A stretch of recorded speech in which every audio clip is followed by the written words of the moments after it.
Hey, what's up guys? Trader Supremo here. Okay, so quick market update lang tayo, no? So parehas lang naman 'yun. Meron lang akong mga ibang coins na idadagdag dun sa green flag natin. Ibig sabihin, nagpakita siya ng possible na magkaroon ng continuation pataas, no? O yung dating bearish naging bullish, no? Naiwan ba pagka ganun? Hindi. Kasi nag-switch pa lang ng trend, no? So, pakikita ko sa inyo. Again, sa Bitcoin, gaya ng sabi natin, bullish tayo kay Bitcoin. Pero kailangan nyo mag-ingat dito sa gap na to, no? So, mag-ingat, no? Baka kasi SL nyo sobrang nipis, masungkit lang kayo, no? Instead na profit na kayo, masungkit pa kayo, no? So, yan. Ingat lang kayo dito, pero gaya ng sabi natin, bullish yan. Pero hindi naman ibig sabihin yan yung entryhan mo, no? Depende pa rin sa coins na entryhan mo. At nakita nyo, bro, no? So, bigyan ko lang kayo ng example, bro, no? Sa group natin, okay, makikita mo, bro, 2 days ago, nag-post na ako ng mga watchlist natin. 2 days ago, no? Ngayon, nag-post rin ako kanina ng entry point before the pump, no? Nag-post rin ako ng entry point before the pump, no? So, makita mo dyan, Solana, so nag-start na. Nag-start na si Solana, no? So, pag tinignan mo yan sa lower time frame, okay? Nag-start na siya, no? So, yun yung perks ng marunong kang tumingin sa Supremo Range, no? Ikaw, no? So, ako mismo papakita ko sa inyo ng harapan yung mga nangyayari sa market, no? Walang walang flex, puro TA lang, kapatid, no? Wala akong ipe-flex sa inyo, puro TA lang, no? So, para makita nyo. Ngayon, medyo careful lang kayo dito, no? Kasi ako pagka nagbi-build ako ng position, hindi fixed yung invalidation ko. For example, ito yung invalidation ko sa setup, pero hindi ako maglalagay ng SL. Bakit? For example, naka-entry ako dito sa lower time frame. Okay? So emergency cut ko dapat yan ito. Pero since yung market is retraced na, nagre-retrace, ngayon kung mag-retrace man pababa yan o mag-sweep pa ng isa, sobrang liit lang nun. Sobrang late na nun. Bakit mo ikakat yung trade? Huwag muna. Kasi kapag ka kumuha yan sa low ng weekly gaya ng Supremo Range, alam na alam nyo yan. Basic lang yan. Pag basta kumuha na sa weekly low, meron yung bounce. So, makaka-out ka pa rin. No? So, kung alam mo yan, hindi ka matataranta. No? So, sobrang linis nitong Solana. Looking good. Looking good tayo kay Solana. Ngayon, kung magkaroon man tayo ng inside range, mas maganda next week. Ano? Inside red, ibig sabihin dapat mag-close sa loob nito. No? Pag nag-close sa loob nito, sobrang ganda niyan. Possible kung magkaroon naman tayo ng expansion, naka-entry naman na tayo sa lower time frame. Parehas panalo, no? So ang kailangan na lang natin dito, kapatid, yung proper proper pag-manage ng trade, no? Kailangan mo siya i-manage. Huwag kang entry ng marami, no? So, kailangan meron ka, for example, dahil maganda yung entry mo dito, naka-entry ka pa sa iba, so make sure hanggang 15% lang yung max, no? Kasi kapag lahat yun nag-invalid, 15% lang yung matatalo mo dun sa buong portfolio mo, no? So, kailangan meron ka rin risk management. Hindi porket sobrang gaganda ng setup, titirahin mo ng titirahin. Again, ang movement ng market ay up and down. Huwag kayong ma-stress kapag, for example, nagkaroon ng retracement, ganyan, o kaya halimbawa sinweep pa to, for example, okay? Walang problema kasi alam naman natin sa Supremo Range, no? Kasi etong trade natin dito this week, take profit na yan sa range. Sa totoo lang, take profit na yan sa range. Pag tinignan mo sa lower time frame, take profit na yan sa range, bro, no? Take profit na yan sa range. Pero, since nasa dudulo tayo, hindi mo na ako magte-take profit, no? Ngayon, kasi nagbi-build pa lang ako ng position, no? So, I'm expecting meron tayong breakout nitong high na to, no? So, breakout nitong high na to or possible expansion, no? So, until the end of the year, after ng end of the year, first week ng January, pag hindi pa siya nag-break dito, I have to close, no? Okay, anong reason? Hindi ko muna sasabihin. Okay?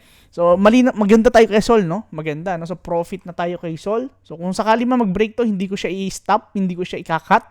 Kasi, magkakaroon niya ng bounce pass. Kasi ito, bro, itong lower time frame analysis natin dito, ito po, nag-a-assume tayo na ito yung bottom.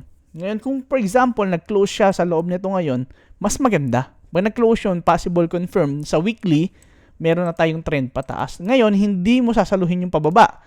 Nasa trend ka na ngayon. Yun yung sinasabi kong trend is your friend, no? So sa mga nakakaalam ng ganun, hindi mo kailangang saluhin to. Yun kasi maraming sa iba, maraming ginagawa yung ganito.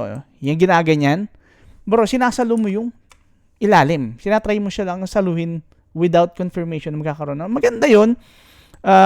Meron kang fixed na stop loss. Pero kasi ako hindi. Nagbibuild ka kasi ng position. So gusto natin, pagpaangat na yung market. Okay? Okay, no? So, pwede rin ganun yun, no, kapatid? So, malinaw tayo. Ang ganda ng ginawa ng market. Nagsimula na, no? So, gaya ng update ko, nagsimula na siya, no? So, profit ka na ngayon. BNB is bullish. Okay? BNB is bullish. Okay, meron tayong inside week. BNB is bullish. Pero, pag tingnan mo siya sa lower time frame, kailangan mo munang tingnan paano mo siya i-entry-an. Ngayon, wala pa akong entry dyan sa BNB, no? So, and then kasi, 4 na yung entry ko eh. Lahat yun, risk-free na. Yung sol lang yung nakaano sa akin, no? XRP, ito, hindi ko to napasukan kasi nga, di ba sabi ko sa inyo, hinihintay ko magkaroon ng shift. Ay, hindi, parang shift to. Yun kasi yung term ng iba. Pero kasi sa akin, ang dalawa lang naman yun eh. Trending down, trending up. Ngayon, pag may breaking ng lows, trending down. Pag may breaking ng highs, trending up. May breaking ng highs. May breaking na ng lows. Ngayon, kapag to nag-close dito, now, makakonfirm natin na bullish na. And then, mapapasukan ko siya next week. Kung hindi man, maybe end of the week na to. Depende sa paggamit ko ng range. Depende sa paggamit mo ng range. Okay, so, again, ganun lang yun kasimple. Hindi mo kailangan pa komplikaduhin. Kailangan yung basis mo ng trade nasa weekly, no? Every week meron basehan yung trade mo, no? So malinaw? Okay, ito yung sinasabi ko hindi ko pa confirm, pero ito ngayon nagbibigay na siya ng confirmation na okay. So possible magkaroon na tayo ng shift tuloy ng trending up. Pagka ganoon, may continuation pataas. Mapapasukan natin yan, huwag kang mag-alala. Sobrang dali lang yan sa range, no? Okay? So, ang mahalaga, confirm. Kasi yung iba kasi tinatry yung hulihin yung dulo, no? Which is sobrang mali. Kasi, ang mangyayari niyan, tinatry mo maging matalino kaysa sa market, which is hindi maganda. Try mo lang na chill ka lang, tapos try mong bigyan ka ng clear signal ng market, no? So, hindi ka mafo-FOMO. Yung mga nafo-FOMO kasi kapatid, walang sistema yon. No? So, kailangan meron kang sistema. Tinuro ko na yan ng buo. Ngayon, from monthly to weekly to supremo range. Okay? So, supremo range yan, pero yung monthly, weekly analysis yun. Monthly, weekly, yan yung trend. Yung weekly, yun yung basehan mo ng entry point. Yung buo na yun is supremo range. No? So, kailangan alam mo yan. Or else, mahirapan ka talaga umentry, bro. No? So, Link, still bullish ako kay Link, no? Pero wala pang trigger sa lower time frame. Yep, pero malapit na. Wala pang trigger, pero kailangan mag-ingat ng konti dito muna, no? Kasi nga, again, sabi ko nga sa inyo, meron tayong gap dito. Kapag yan, nag-weak ng ganyan, baka madala yung iba mong coins, no? Baka ma-stop out ka kapag sobrang nipis ng stop loss mo, no? So, careful lang tayo ng konti, no? So, again, FTM is bullish. Konting hinay lang kasi wala pa sa proper area. Maganda kung nasa area ka, no? So, meron tayong template dyan na gamit sa Monday, Tuesday, Wednesday. Paano mo siya e-entryhan? Again, sabi ko nga sa inyo, huwag kang papasok sa high. Pero, for example, nag-break na ng high, pero within that template, nagpakita ng bullish template, ibig sabihin, magre-reverse na siya o magkakaroon na siya ng continuation pataas ulit, no? Okay, Suwi, I think, okay, napasukan ko na ata to ng partial. Yes, napasukan ko to ng partial, no? Ngayon, pag tinignan mo to dito, bro, okay, above siya na previous month high, which is bullish. Nasa inside range din siya. Ngayon, magkaroon tayo ng breakout dito. Sobrang ganda, no? Sobrang ganda. I think meron tayong parang head and shoulder na binubuo dito. Ngayon, kailangan lang natin makakita ng break ng nito. Okay? Mas maganda kung magkaroon ng break, retest, boom. Boom, no? $6. No? So, yan, no? So, relax lang, build lang ng position. Wag niyo i-stress yung sarili niyo. Wag niyo i-FOMO, no? Si Ray, wala pa para sa akin, wala pa si Ray, wala pa sa key levels. Medyo ingat tayo ng konti. Wala pa siya sa key levels, pero very bullish tayo kay Ray. Especially Solana, very bullish din, no? So Core, wala pang confirmation. Gaya ng sabi ko kanina, same with XRP. Hihintayin ko yung confirmation na okay, ano na, no, na bullish na siya, no? Huwag mong pilitin saluhin yung ilalim. Huwag mong saluhin yung ilalim. Sinasabi ko siya, bad habit yun. Na sinasalo mo yung ilalim, bad habit yun. Unless, sobrang laki ng capital mo. Yung gumagawa lang nun, yung malalaki capital na nagdi-DCA, no? So, kung malaki capital mo, that's good, no? Eto bro, 50-50. Bakit? Pag tingnan mo siya sa higher time frame, meron tayong failed breakout sa monthly. So, ngayon, bearish yun sa monthly. Pero pag tingnan mo siya sa weekly, bro, is still inside week. Still inside week, no? So bullish pa rin pero sa tamang area. So hihintay natin sa area na alam niyo na kung paano to i-entryhan, hihintayin lang natin sa area, no? So meron din tayong breaking na highs. Pero hindi pa confirm kung ito ba ay failed monthly breakout or retracement lang sa weekly. Okay? So ngayon meron tayong mga template diyan, no? Si Ondo, meron tayong taking out ng high. Nag-take profit ako dito. Take profit ako dito sa intra-week. Ngayon, kung merong continuation, mapapasukan natin yan using Supremo rin siya, lower time frame. So, wala pa, no? Eto bro, eto yung wala sa atin kahapon. So, i-add lang natin. Bakit? Diba, nakita nyo, bearish dito, failed breakout. Ngayon, meron ng breaking out here. See? Meron kang confirmation, bro. Hindi ka, paano kung bumagsak papuntang gano'n yun? Di, wala na. Ngayon, meron ganyan. Okay?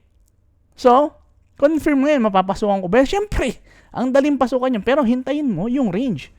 No, yun kasi yung problema sa atin no? Hindi kayo makaintay sa range, no? Madali itong pasukan, no? So, Ron, no? So, wait nyo lang dun sa range, okay? Ethereum still bullish. Still bullish above, no? ABAX, medyo hindi ko pa confirm to. So, hintayin ko lang mag-settle yung price. Again, sabi ko nga sa inyo, dalawa lang yung kailangan mong trade sa isang linggo. Hanggat hindi pa yan na kakaroon ng, hindi pa yan risk-free, wag ka muna umentry sa iba, no? Wag makulit, no? LTC, hintayin muna natin mag-settle yung price pero bullish siya dahil trading above month high. ARB trading above month high pero red candle. So kailangan natin yung monthly at weekly parehas magsabi na bullish. Then i-enter natin siya sa lower time frame ng supreme range, okay? Kaya sabi ko, itong mga green, yan lang yung babantayan mo kasi yan yung mga confirm ko na okay, bullish siya. Pero dun pa rin katitingin sa supreme range kasi yun yung entry point mo. Ngayon kung nasa entry point ka at wala ka pa rin nakikitang bounce, di wala ka nga entry. Ganun lang siya kasimple. Kumbaga, ina-assess lang natin lahat ng coins para hindi ka hulalisis na, okay, anong ba yung, i-entry yan ko, ganito, ganyan. Wag hulalisis, bro, no? Okay, ADA, okay, still, wala. Hintayin ko mag-settle mo na price. Same with ETC, NEAR, same with NEAR. Inch, same with Inch. Theta, same with Theta. AR, same with AR, IMX. So, no? So, ito mga, ano pa ako dito, no? So, hindi pa ako convinced na magkakaroon siya ng reversal, no? Pero yung mga green, yun yung mga okay na, no? So ICP is good, trading above yung previous week niya, pero red candle kasi siya at may breaking siya ng lows. So kapag naglong ako dito, nag-expect ko ako na ito yung bottom, so ito yung invalidation mo. So hindi maganda. Hintayin ko mag-settle yung price, tsaka ako enter, no? Ganon. Algorand, nakita mo 6%, pomo ka ngayon. Wala kang alam-alam bro, nakikita mo ba nasa ilalim siya ng previous month? Hintayin mo kasi muna mag-confirm na bullish, no? Nakatingin ka kasi sa percentage range, no? Kapag low caps, mataas talaga yung percentage niyan. Huwag kang, lalo na yung meme ko, nakita mo yung mga pop cut, 20% kung gumalaw. Pero pag tingnan mo naman, hindi naman ganoon kalaki yung spread pag tingnan mo sa candlestick. Kasi nga low cap sila, no? So, ganun yun, no? Huwag kang napo-FOMO sa ganun. Sa chart ka tumingin. Chart ka tumingin. Ayan, tuklawin ka, bro, no?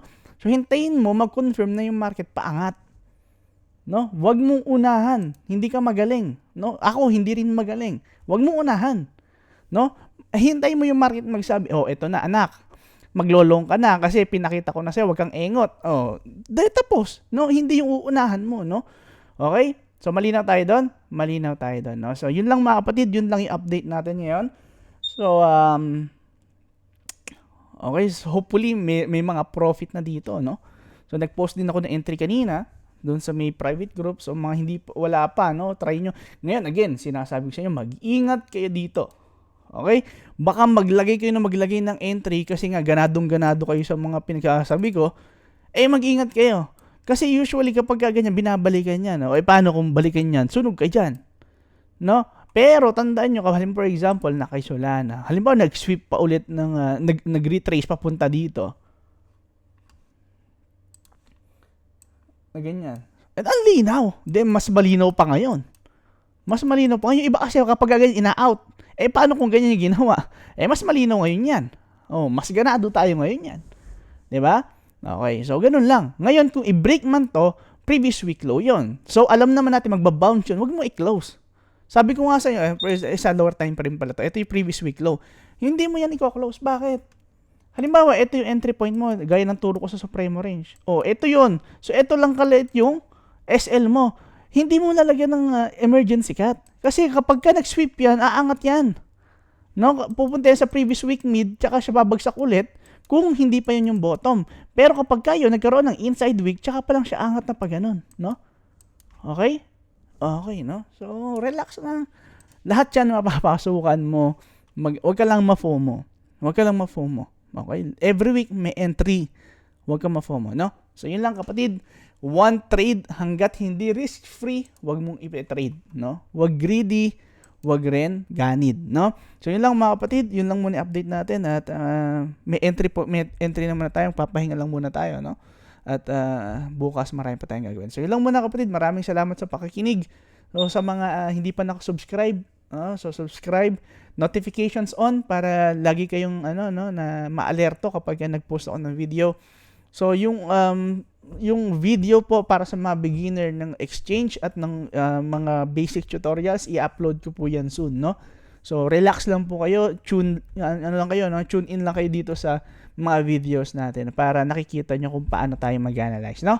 So, maraming salamat mga kapatid, no? God bless at magandang gabi sa inyong lahat.